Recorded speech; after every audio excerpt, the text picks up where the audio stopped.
ఒక రాష్ట్రం ఎప్పుడు పాడైపోతుందో తెలుసా? ఆ రాష్ట్రానికి ప్రతిపక్ష నాయకుడు లేనప్పుడు. ఫర్ ఎగ్జాంపుల్ ఇప్పుడు మీ ఊళ్ళో విచ్చలవిడిగా బెల్ట్ షాపులు పెరిగిపోయాయి. పెరిగిపోయినప్పుడు వాడిని క్వెషన్ చేసేవాడు ఒకడు కావాలి. గతంలో ఇన్ని బెల్ట్ షాపులు లేవు, ఇన్ని వైన్ షాపులు లేవు, ఇప్పుడెందుకు వచ్చినియి? గతంలో ఉదయం 10 గంటలకు ఓపెన్ చేస్తే సాయంత్రం 8 గంటలకల్లా క్లోజ్ అయిపోయాయి. ఇప్పుడు మాత్రం 24 అవర్స్ రన్ అవుతున్నాయి అని చెప్పేసి బలంగా ప్రతిపక్ష నాయకుడు ఒకడుండి ప్రెస్ మీట్లు పెట్టి, లేకపోతే అసెంబ్లీలో మాట్లాడేవాడు ఒకడుండాలి. దానికి ప్రతిపక్ష స్టేటస్ కావాలి. మనవాళ్ళు ప్రతిభావంతులు ఏమంటారంటే, ప్రతిపక్ష స్టేటస్ కావాలంటే దాన్ని సంపాదించుకోవాలిరా తంబి అని చెప్పి మాట్లాడతారు.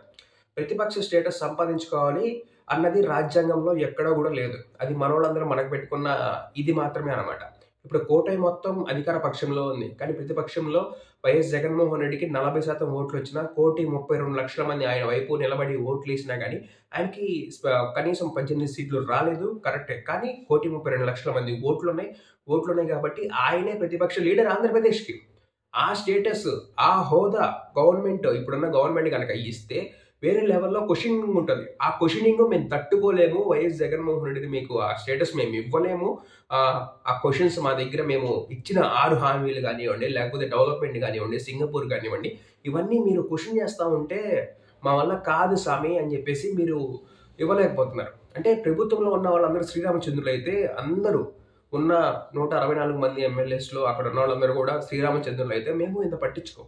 సో, మాకంటూ ఆ వైన్ షాప్స్ గురించి గానివ్వండి, లేకపోతే మెడికల్ గురించి గానివ్వండి, ఫీజ్ రీయింబర్స్‌మెంట్ 3,00,000 కోట్ల బడ్జెట్‌లో 3,000 కోట్లు మీరు ఫీజ్ రీయింబర్స్‌మెంట్‌కి కేటాయించలేదు అంటే ఏమనుకోవాలి?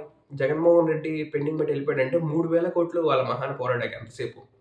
అది కూడా చేయలేకపోతున్నారు. ఉద్యోగాలకి డబ్బులు లేవంటారు, లేకపోతే శాలరీస్ ఇవ్వడానికి డబ్బులు లేవంటారు. ఇవన్నీ ఏంటి కదా? హ్మ్. నా ఫేస్ బాలేదని చెప్పేసి అనుకోవద్దు. నేను ఇప్పుడే నిద్రపోయి లేచా. హ్మ్. ఏంటి కదా? సో, మాట్లాడేవాడు ఒకడుండాలి కదా! ఇవ్వాలి కదా! Special status. మన అపోజిషన్ స్టేటస్ ఇవ్వాలి కదా! సో, ప్రజలందరూ కూడా క్వెషన్ చేయాలి. మనకి కావాలి. మన తరపు నుంచి పోరాడేవాడు ఒకడు ఉండాలి. ఓకే?